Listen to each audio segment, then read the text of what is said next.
delegation for an understanding first to make it very clear that the relationship between Raila Odinga and Uhuru Kenyatta is intact.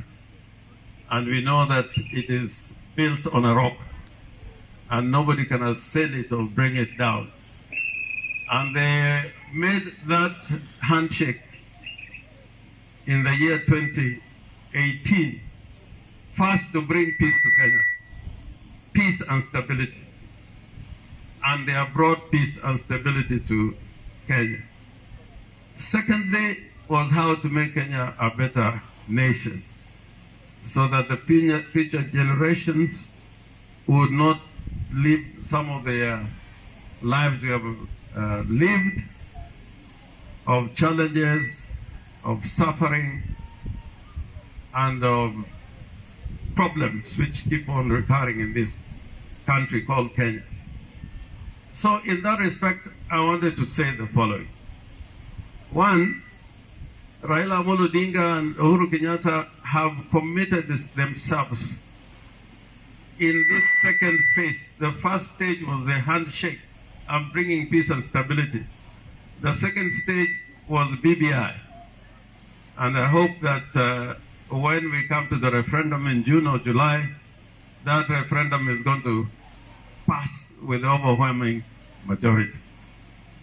And we praise the people of Siaya for being number one in terms of county assemblies in the entire republic and showing the way how it should be done. Now, the first thing was about the rising debt in this country. There is a plan that probably we are going to raise the debt ceiling. And it is important to appreciate that the burden of debt can oppress a nation for generations. So I'm hoping this time around the parliamentarians, including myself, will look at this question of debt very critically. Because it is debt that is making people in Kenya have little money in their pockets. Even the governor has talked about 15%. That 15%, if you have debts, they have to be paid. The Constitution says you must pay your debts first. So any rising debts is going to lead to circumstances where there is not enough money to bring to the county. So serious. In this country, as Uhuru and Raila are talking about BBI, there is a cabal, and I'm saying this without a fear of contradiction. There is a cabal inside government who are busy trying to chart the way how Kenya will be ruled in 2022. Civil servants have no business at this time, when we have got the Big Four agenda, wherever they sit, to discuss and debate on a weighty political objective of how the succession is going to take place. And we saw it during Kibaki's time, even during the first Kenyatta's time. I urge these civil servants to be compliant and obedient to political institutions and constitutional institutions. Because what we have witnessed in the last 3-4 months, and I'm talking as somebody who have seen how government works, whenever civil servants who are part of a cabal try to chart the destiny of a nation for their own personal interests, there can never be any peace.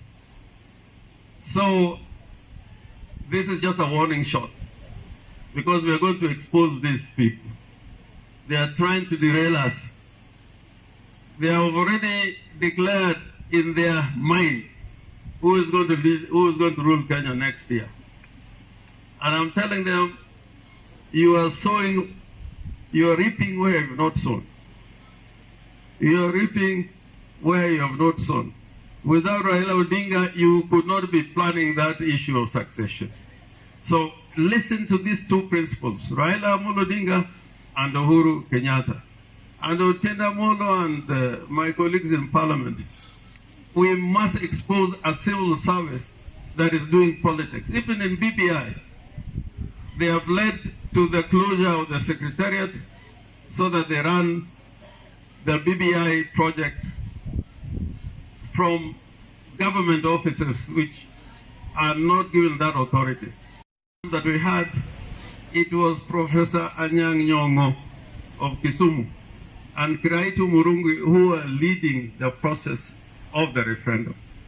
I therefore hope that this thing is going to be taken seriously so that these institutions, the way they are behaving, even in elections, you've seen how elections have been held this year. That cannot be an election. And I'm sure if any of these elections were to be taken through a court of law, Tinda Molo would be a witness. On account of what has happened, on an election day there should be peace, not violence. And the violence in Matungu and everywhere has been generated by these forces within the government.